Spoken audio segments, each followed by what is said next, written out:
So thank you so much, Mia, for being with us today. I'm Amy Ford. I'm the branch manager of Lexington Park branch of St. Mary's County Library. And we are bringing to you today a presentation from the Community Mediation Center of St. Mary's County. Mia Bowers is the director there. And this session is on communicating with family around the holidays. And Mia, as like you and I were kind of talking about, we're maybe a little bit out of practice at having family gatherings, and this year we get to do it again. But we want to make sure that people are successful communicating. So thank you so much for being with us today, and let's go ahead and get started. Awesome. Thank you so much, Amy. I am excited to talk to you all about how to talk to family during the holidays and some real practical tips that you can put into practice, not just during the holidays, but every day. So I put together a video for you all. So I'm going to share that with everyone. And so we're going to talk about these tips, how to survive the holiday and beyond, because we want to make sure that we're taking these tools away from us, not just during the holidays, but we're being good listeners, good speakers, good conflict managers, all days of the year. So let's jump right on in. And let's talk about, what do you do when you find yourself in an unexpected conversation? Sometimes you're at the gathering and you're having fun and everything's going well, then suddenly, and it seems to be without warning, you find yourself in this conversation that you had no expectations were going to be a part of. Had you had a choice, you would not have bothered to join this conversation because it's not one that you wish to take part in. So what is it that you do? So first thing you want to do is keep calm. Take a deep breath. Once you are in this conversation, you're like, oh, wow, what's going on? What did they just say? Because that's typically what triggers this response of, this may be a conversation that I don't want to be in, or this conversation is about to get spicy, and you're feeling yourself kind of get excited in maybe a good way, maybe a bad way, but you feel yourself percolating. And so the first thing you want to do is calm down, take a deep breath, and remember that you are in control. Now, being in control doesn't mean that you are in control of this conversation as a whole. However, you are in control of you, how you're going to respond or react in this conversation, the things you're going to say in this conversation or not say. So you want to start by focusing yourself, taking that deep breath, and remember that you can take as much time as needed. Just because a conversation has turned the corner into a direction doesn't mean that you have to jump on board immediately. Take the time that you need, center yourself, and really get prepared for the information that you're about to receive or that you're going to be sharing with others. So, as this conversation is unfolding, you want to be present and really listen. We like to say in the mediation community, you want to listen like a dog. Hits my little friend here with their ear up in the air. You ever been talking with your pet? It doesn't have to be a dog, a cat, fish even. I've seen one great example of someone talking to their cow. And we relate it to animals because animals can't talk back. When you are giving them your attention and you're talking to them, they are listening. Do they know what we're saying? I don't know. Does it really matter? Not at all. The point is they are focusing on you and they're giving you that attention, and you feel so great to be able to get things off your chest. So it's not just checking in with your dog. Oh, hey, buddy, how's it doing? But really those days where you need to vent. And your, man's best friend is there. So you're having that conversation with them and you're talking and they are listening. They are fully present in what it is that you are saying. They got the ear up, they're cocked to the side, their faces get very close to yours if you let them. They are they're ready to listen to you. And that's the attitude and mentality you want to take when it's your turn to listen. Give it your full attention. Don't think about what your response is going to be. They just said something and man, you got something to say about that. Now isn't the time. If it's all about keeping the peace and having effective, great communication with your family, when it's their turn to talk, let them talk. Everyone has been a part of a conversation where they couldn't get a word in edgewise, or worse, you are talking, you're sharing your deepest, darkest feelings or your fun day experience, whatever the subject matter is, it's yours and you're sharing it.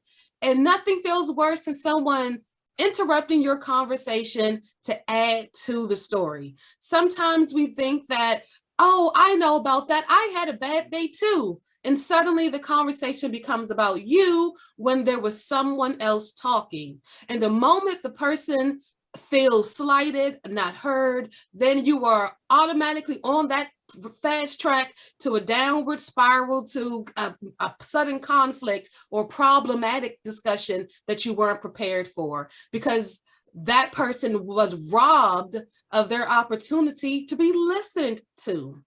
A conversation is evolved two people for a reason. It takes two people to go back and forth.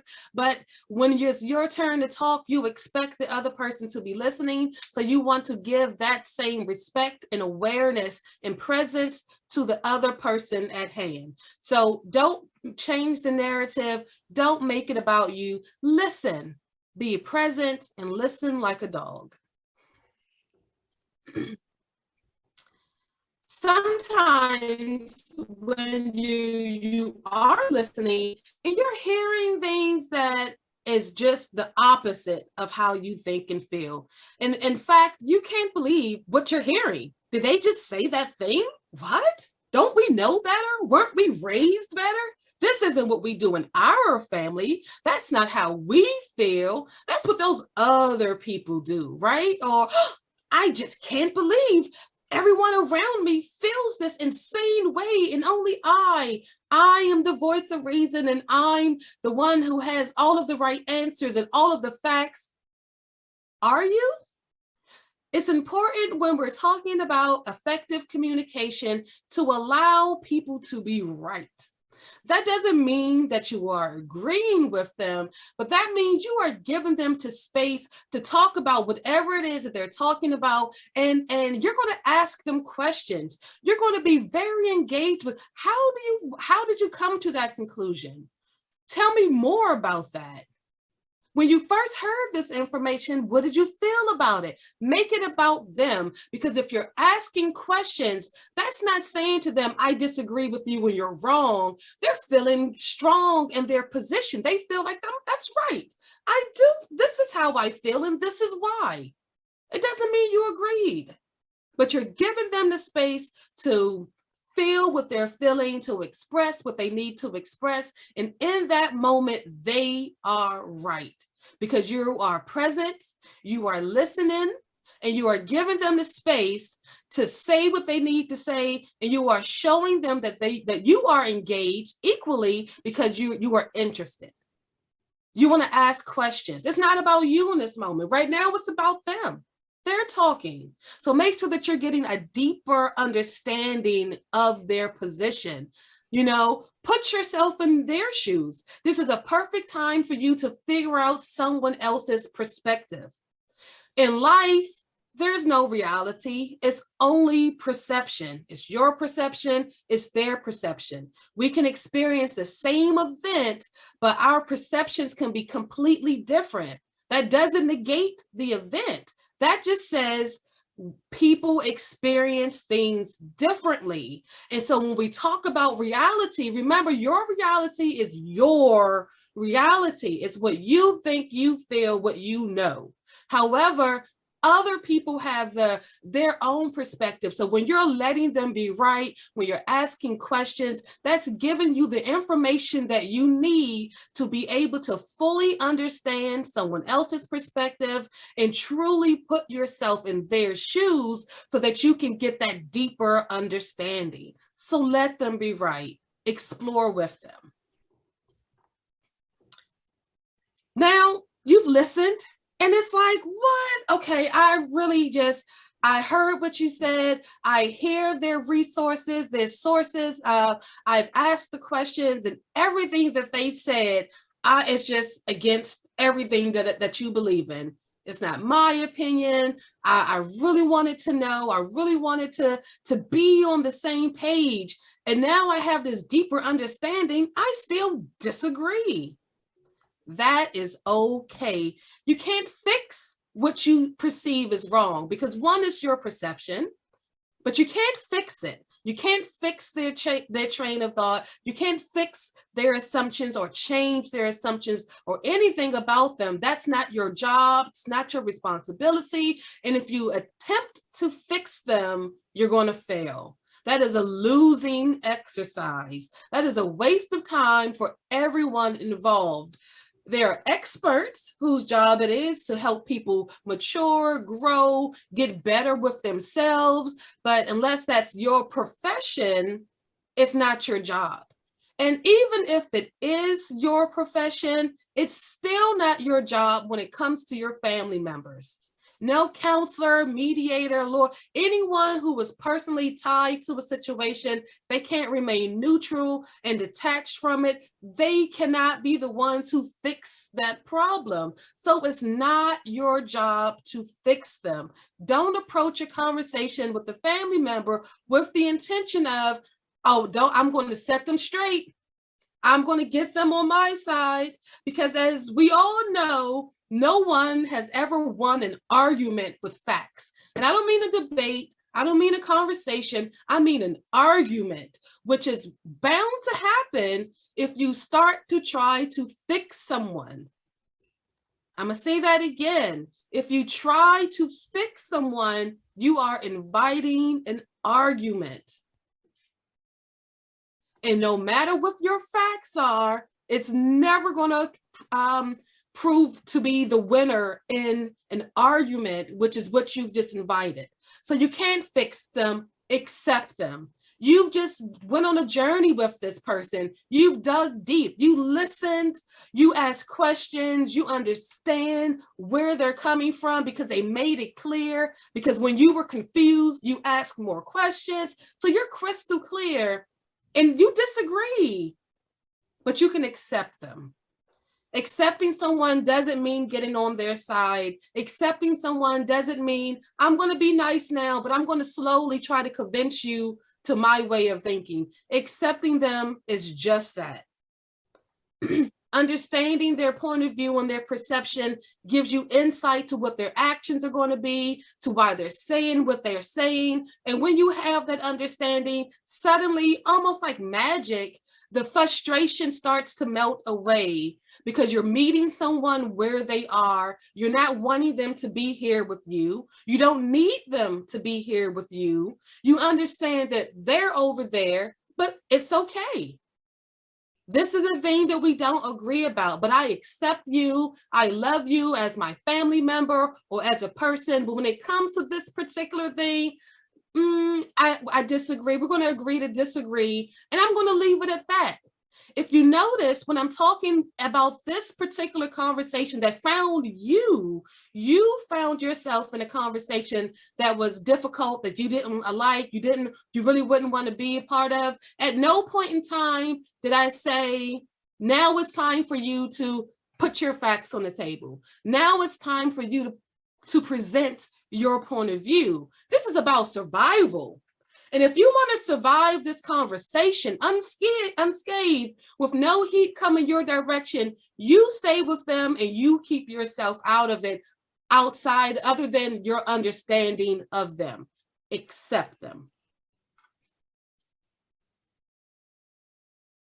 Even though you're accepting the other person and you're meeting them where they are, Your well-being comes first. So if you're sitting there and you're listening and you're learning and you're asking your questions, or maybe you're just being quiet and actively listening because someone else is asking questions, there's a point in time where you need to check in with yourself. Several points, actually. The first time is when you take that deep breath, when you're getting prepared for that conversation, and you're going to ask yourself, is this a conversation I need to be in? Am I prepared to have this conversation? Do I want to have this conversation? If the answer is no, excuse yourself, because you and your well-being comes first before any debate or conversation. If it's not something that's going to benefit you, if it's not going to be productive for you or anyone else in the situation, do you need to be there? Ask yourself that. And if not, excuse yourself from the conversation.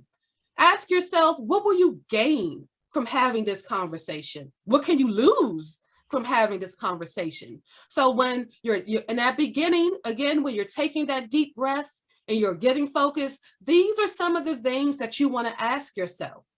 And so if you decide, yes, you know what, I'm ready for this. I'm centered, I'm calm, I'm ready to listen. I'm ready to be present and to understand this other person. And as the conversation is going on, it's really not going the way you want it to. It's really maybe frustrating you beyond a point that you want to be in that moment. It's definitely no fun. Leave. Excuse yourself from the conversation because you want to take care of you. You come first. Your well-being comes first. It becomes less about appearing rude. If you're concerned about getting up and leaving and that's something that will be considered rude, excuse yourself. Apologize and remove yourself. That's all you can do. You can control yourself. You can't control how others will respond. You can anticipate how they may respond, and you can plan for that and say, I know I need to apologize for leaving because Aunt Mary over there will be super offended if I just got up. So I'm going to say, excuse me, Aunt Mary, I'm sorry, but I need to leave, because you still come first. You respect Aunt Mary. You don't want Aunt Mary to be upset with you. However, you're going to just control what you can by acknowledging your action, by asking for forgiveness, and then removing yourself from the situation. So again, your well-being comes first. Make sure you're checking in with you. And when it becomes too much, remove yourself from that equation.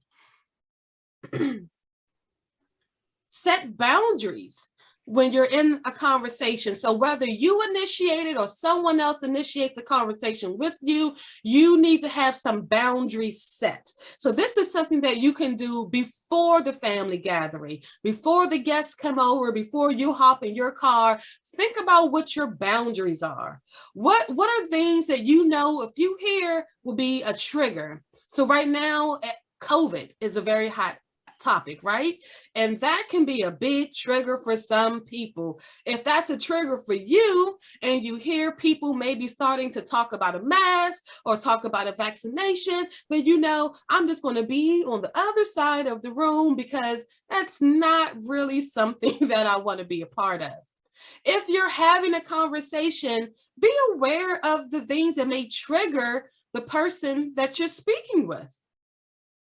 If you know that your brother is pro-vaccination and you're against vaccinations, maybe don't bring up vaccinations. You already know each other's point of view and perspectives. That question of what do you have to gain comes into play, right? Is it productive? Will this be a trigger?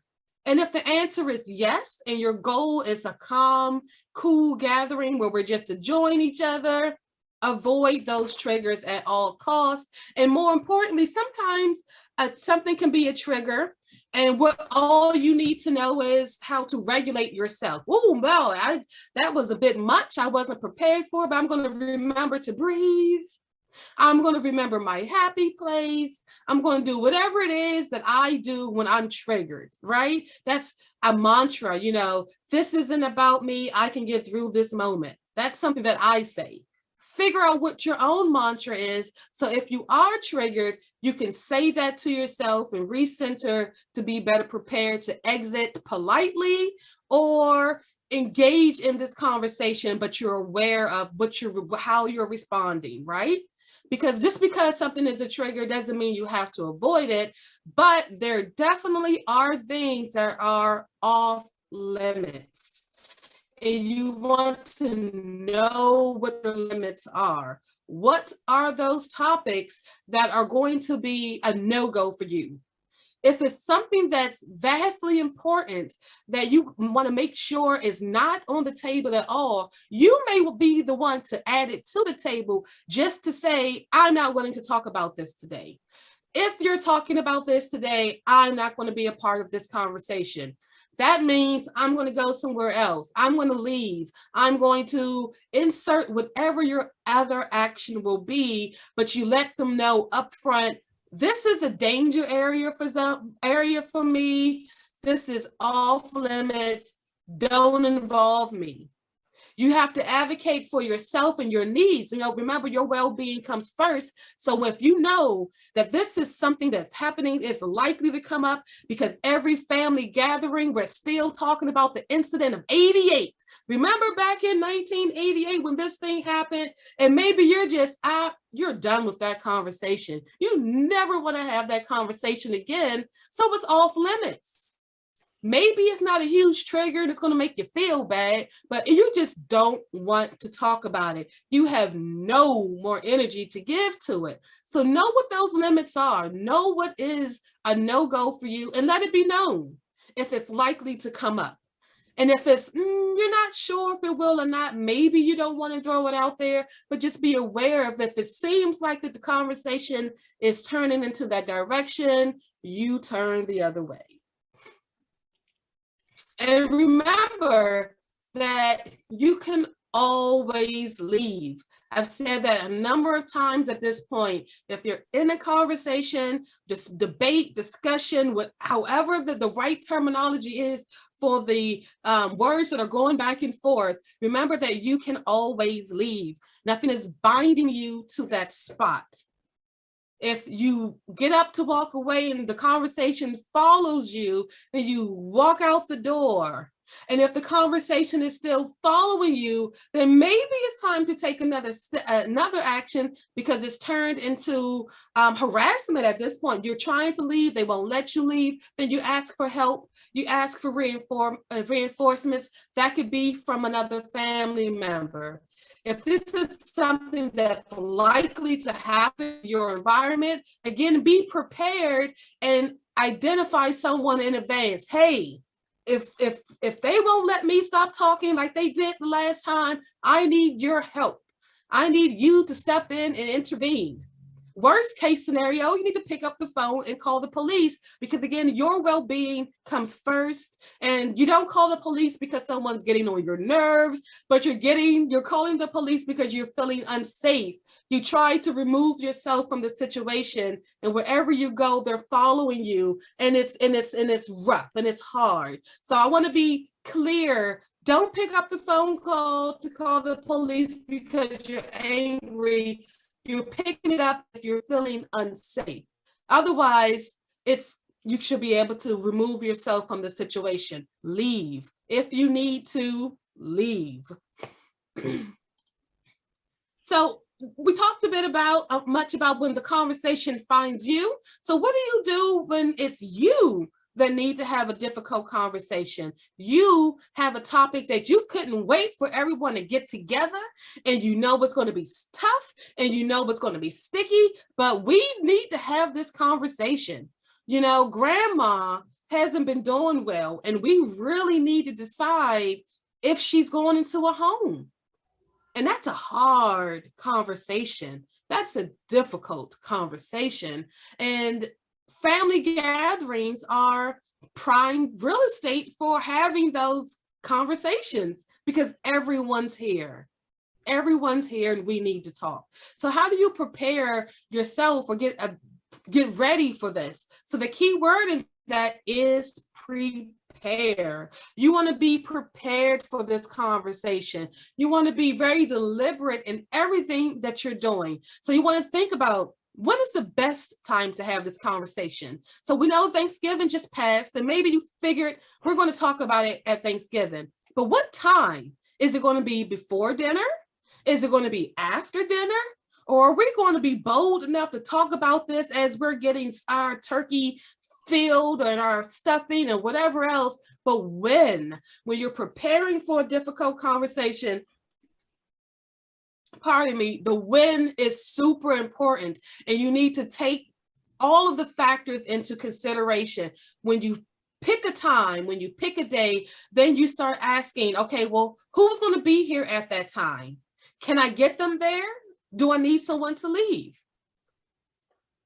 What is your goal in the conversation? So you want to be crystal clear with yourself what your goal is. Yes, we need to talk about if grandma needs to go into a home. That's the discussion. That's part of the discussion. But what is your goal? Is your goal to get a plan for grandma? Is your goal to identify a caretaker?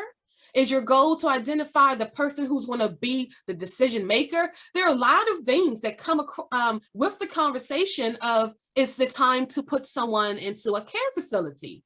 So you need to be very clear which the outcome that you're looking for, because once the conversation starts and it starts to go in this direction or that direction, you have to be prepared to bring it back to the center and keep everyone on track for what you're trying to accomplish. Be prepared. You have to make sure that you can articulate your point clearly. And to articulate your point, it needs to be concise. We've heard of the elevator speech, right? You need to be able to convey your message in 30 seconds, 10 seconds, 20 seconds, however long your elevator ride is, right? It's the point of perfecting the elevator speech is to say your goal in the shortest amount of words possible. And that's something you need to do to prepare for your difficult conversation. You need to be able to start the conversation off with a very clear goal. Guys, I brought us here today because I'm feeling very concerned about grandma. There's some things that have happened, and we need to make a decision about if she's going to go somewhere, if so, where, and who's in charge. And you set those things out at the start of your conversation so that everyone is clear as to the goal of the conversation that you're setting out to have. You need to be clear about the outcomes that you're expecting, because just because you set a goal, you need to be clear when you achieve them. You need to be clear when the outcome hasn't been reached so that you can refocus the conversation on getting the particular outcome. Well, we talked a lot about, the two older siblings should be it, but we still haven't, made the decision. Are we there yet? Again, if you're prepared, you can keep that conversation where you need it to be. You need to think about the other people that are going to be in the conversation and think about how will they respond to what your goals are? How will they respond to the problem at hand? How will they respond to the other people in the room so that you can be prepared to deal with those things? If someone and just to keep up the same example in the room, is completely against care facilities and they are not going to be on board with that, you want to be prepared to have the conversation with that person in the way that they need. If you think the answer is the care facility and someone is going to think otherwise, have your facts ready. I know I said facts don't win arguments, but we're not having an argument. We're having a discussion. At this point, we're having a discussion. So be prepared to answer whatever concerns someone else will have. Be prepared for how they're going to respond. If you know that someone is a smoker, but you don't allow smoking in your house, and this is a difficult conversation, they're going to want to take a smoke break. Be willing to give them a smoke break. Point that out and, hey, this is a tough one. Go out on the deck if you need to smoke. Go out front if you need to smoke. Anticipate people's reactions. So again, that you are prepared. And lastly, are there any conditions that need to be met to have this conversation? Does grandma need to be in the room? Or does she need to be away? How do we handle that? So if we need her there because we want grandma to be a part of the conversation, we need to make sure who is getting grandma here, right? How is it going to be held? Is there enough room? Is enough chairs in the room for everyone who's going to be present here? Do I have drinks for everyone? I want to make sure everyone's comfortable. So being prepared for a conversation is extremely important to reaching your goal, to having an effect of to reach your goal of having an effective conversation. So you've prepared, you're ready. Now it's time for the conversation. Everyone's here and you want to make sure that you are communicating effectively. The way we communicate effectively is being very intentional with our words. We want to state clearly what we are feeling about the issue. We want to say clearly any needs that we had surrounding the topic. We want to explain why it's important for you. And when you are being intentional and you're talking about what you need, it's about the things that you're controlling, the stuff that you prepared. You're ready for this conversation because you're prepared, and now you can effectively communicate because you're being super intentional with what you're saying. You're thinking about it in advance. Do I need to say this thing? Do I have to remind everybody about the time that grandma drove her car and she sideswiped all the cars down the street? Do I need to say that? Depending on your situation, maybe you do, maybe you don't. If this is a sore spot for everyone and everyone is raw about it, no one has forgotten that this happened, do I need to bring it up? Or has everyone been aloof and maybe have forgotten that this incident happened? And when I'm talking about does grandma need care, they need to be reminded of these things. I don't know. When you're planning, you need to figure that out. I don't know, in the sense that I can't say which one is right or wrong, but it's for you to figure out what needs to be said. Will saying whatever help you to achieve your goal? Be intentional. You want to get to your goal. Will it help? Then you want to think about the tone in which you're saying it. You want to choose your words carefully. Would you like if that was said to you? How would you respond? How would you react if that same bit of information was delivered to you in that way? How do you feel? The golden rule always applies. Treat others how you expect or want to be treated. And so if you are effectively communicating and being intentional, that's at the front of your mind. That's at the top of your list when you're figuring out what words to use. Because if you're saying things that you know is going to be triggering to the other person, if you're saying things that you wouldn't want to hear in the way that it's being said, so maybe it's something hard to say, but you got to figure out the best way to massage that message. How is it hitting your own ears? Can you say it differently? You want to say it so that the information is well received and heard by the other parties. And if there is any type of negativity or tone or something that you thought about in advance that could happen and you didn't correct it, you are sabotaging your own conversation. So be intentional, be very intentional. And when you're talking, it's all about you.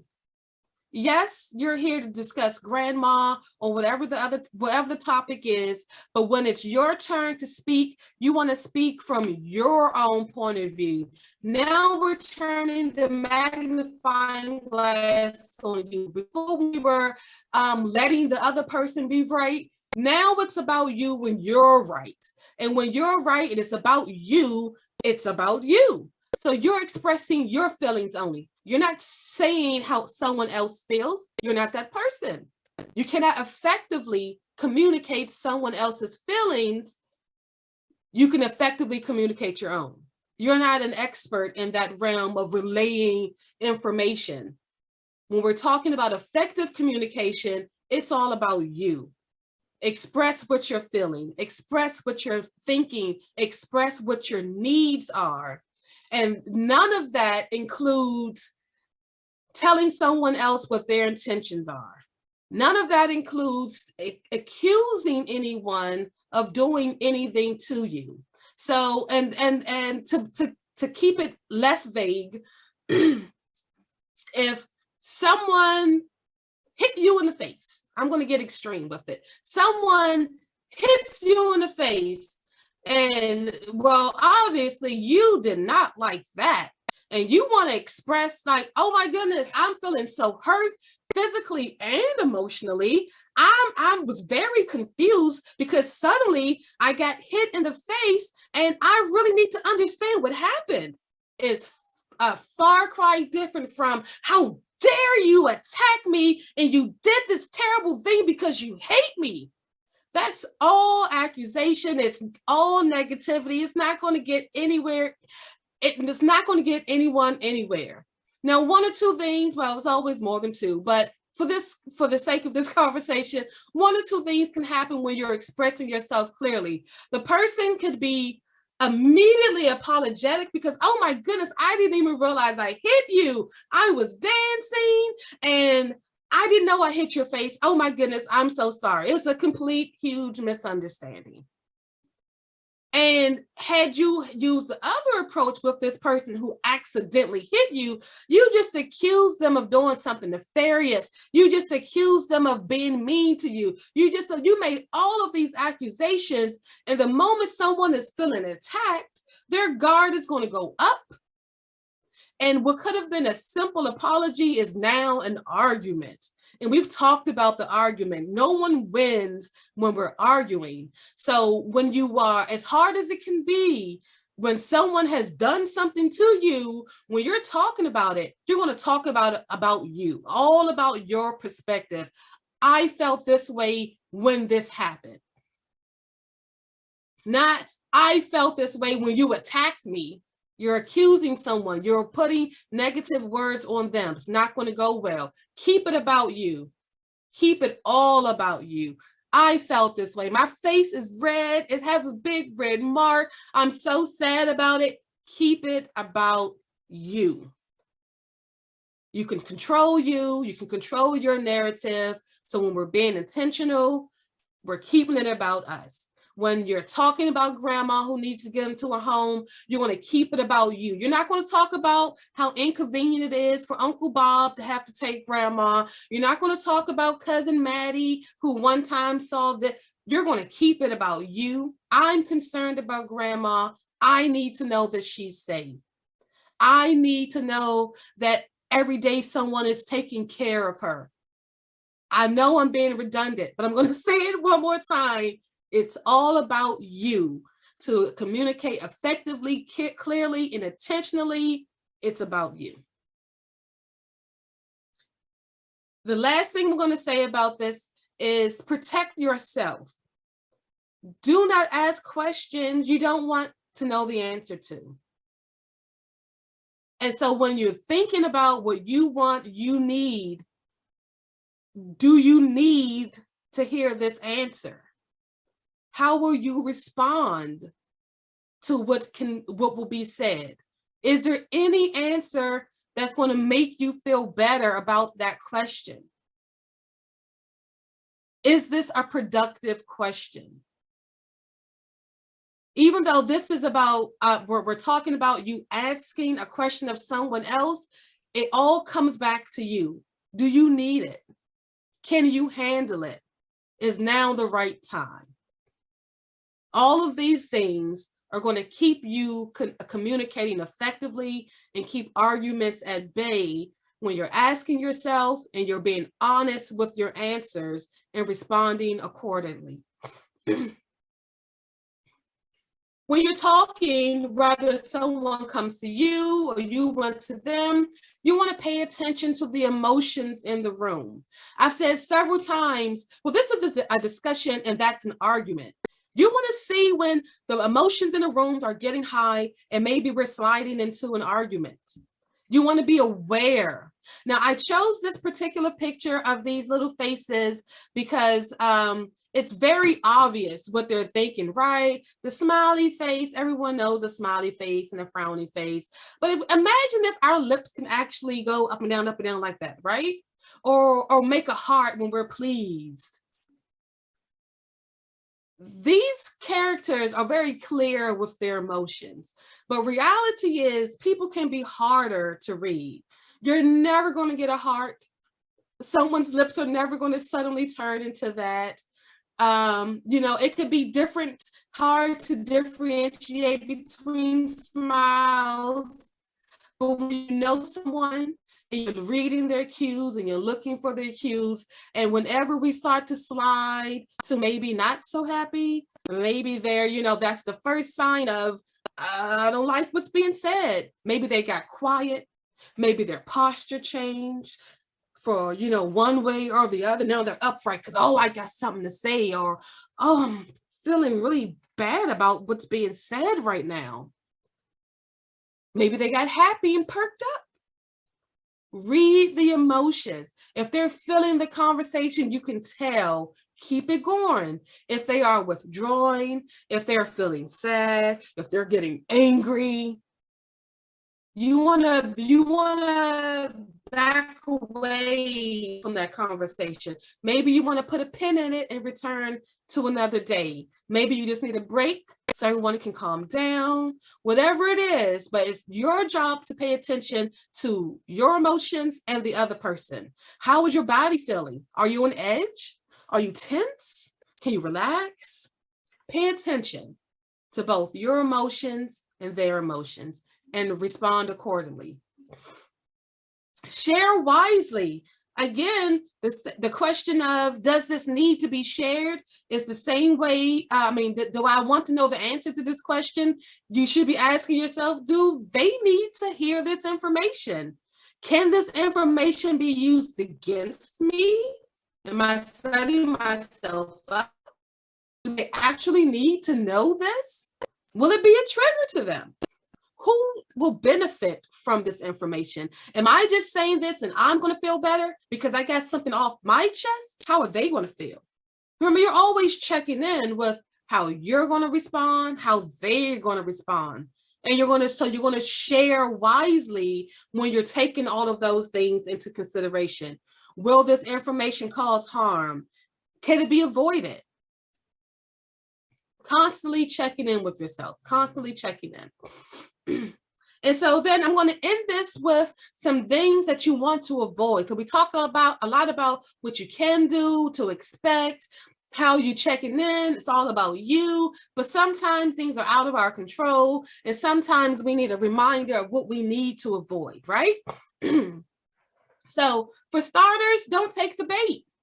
If you hear that trigger and you know it's a trigger and they know it's a trigger, but they lobbed it out there anyway, don't take the bait.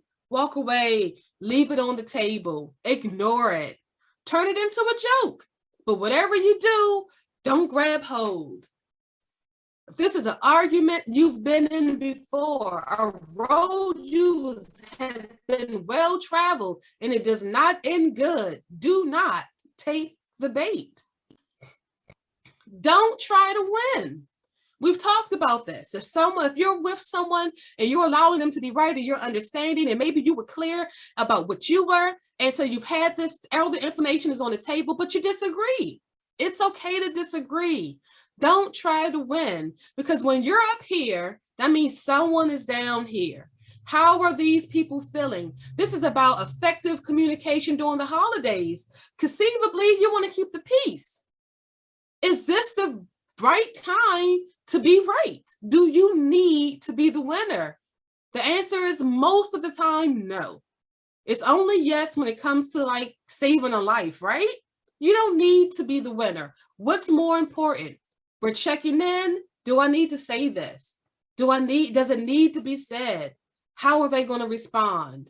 Yeah, I might win this argument if I say this, but do I need to win? If the goal is to keep peaceful communication, don't try to win. And don't people please. It's easy to have a conversation with someone and just go along with it. Yes, no, you're right. I agree. We should definitely put grandma in a home. And I'm going to make sure it happens because you seem very stressed and you can't handle it. So I'm going to do it. I'm going to do the heavy lifting because I want to save the day. I want to make sure it happens. But is that your reality? Can you do it? You've put on the strongman show with your muscles, but if you're like me, you don't actually have any muscles and you can't do the thing that you just promised. Everyone has been in a situation where someone has told them, yes, they can or they will, then the person don't do it. And every person has always said, I wish they would have just told me no. Don't people, please. Because that will come back in a future conversation. That's going to come back in a way that's not going to be helpful, right? When it comes to promising a task.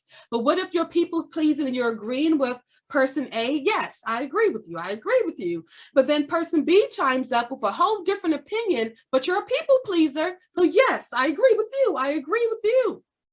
Now suddenly there's a different problem, and it's you. Because you agree with me, you agree with them, but who is it really? And now the attention is on you in a bad way, right? So a way to have that effective communication is to go into it in earnest, and that means you are not in it to people please. And when all else fails, pick up that phone and call the Community Mediation Center. We are here to help you do exactly that. Have difficult conversations, get through working out agreements if necessary, and all the other things that you can check out our other library video where I talk for a long time about all the things we do. But remember that we are here to support you. We offer all of our services at no cost to you. It costs us, but we're not going to charge you because we want to make sure that if you are having some holiday drama, that you can give us a call and get what you need, and there won't be any barriers in the way. So give us a call if all of these wonderful tips and ideas didn't work for you, or you just need some more help. And at the end of the day, have a happy holidays, enjoy your family. They're the only one we get most of the time. If you're lucky, you can get adopted into more and more and more, but most of us only get one family. And so we're going to make the best of it. We're going to use our skills and we're going to communicate effectively. Thank you. Yeah, thank you so much for sharing all of these amazing tips and techniques with us. And I want to open up the floor to questions, to Q&A from our audience. And while folks are thinking of questions, I had a question. What kinds of things would you suggest to folks to do to practice for some of these situations? Because it's not always easy to do these on the fly if you're not prepared.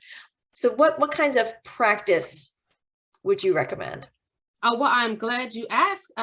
My favorite thing to do is role play. So grab a friend that you can say, you know, we're about to have this family dinner and I know this thing is going to come up. Can you really help me, like, just have some pretend conversation so I can really figure out how I'm going to respond. And then that way I'm prepared to respond better. So practice with someone to help you get those skills. And we actually offer conflict coaching as a service. And within conflict coaching, we practice with you. That's a really cool service to have a conflict coach kind of get you through some of these situations. Thank you for offering that.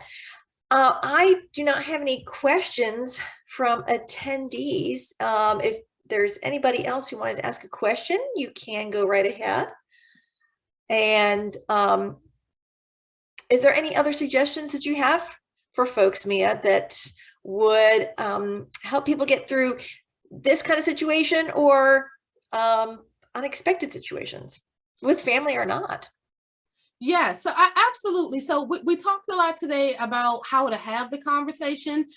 We talked about avoiding and leaving. And so what's helpful is sometimes knowing ways to avoid. And so when we're talking about planning an event, have a lot of activities for things for people to do. Have, we like to laugh at the over planner, but really planning helps out a lot. So if there's activity after activity planned, then it's not a lot of room for these off the cuff conversations that aren't going where you want it to go. If you know a family member likes to poke the bear, they're going to be the one that throws the grenade in the middle of the room to watch the carnage, then give them a task. Be ready for them, right? You know your family better than anyone else. What is that person good at? And have that thing ready for them that you just can't possibly do without them. Keep them busy. That is a great way to avoid it. Avoid it. And if you can't keep them busy, you can suddenly find yourself extremely busy. Who knew that cranberry sauce needed so much attention, right? It doesn't have to be a real thing, but you're busy. And I would so love to have this conversation, but by golly, I just have to get this one thing done first. Well, that's a great way to kind of redirect. I think that's outstanding. I don't see any other questions from our attendees. Those were all the questions that I had. Did you have any parting words for us? I don't have any parting words other than thanks for listening to me go on and on about the things that I love. I said a lot of information. I encourage everyone to probably watch it twice at different times so that you can really take in the information and soak it in. And it seems like some of these things seem impossible. We've been having the same arguments with the same people for so long. And so it can feel like it's a bit of a challenge, but like Amy, like we discussed, practice makes perfect. You have the opportunity to practice in advance, to preparation goes such a long way. It sounds kind of corny, but once you do it once and you get the results that you were looking for, you're going to be an avid planner when it comes to these things to get those results. But again, practice makes perfect, and give us a call if you need help practicing, because we'll be more than happy to help you out with that. Well, thank you so much for spending the time with us this evening and for all of the work that you do for community mediation and helping people navigate conflict. Thanks. Absolutely. Thanks for having us.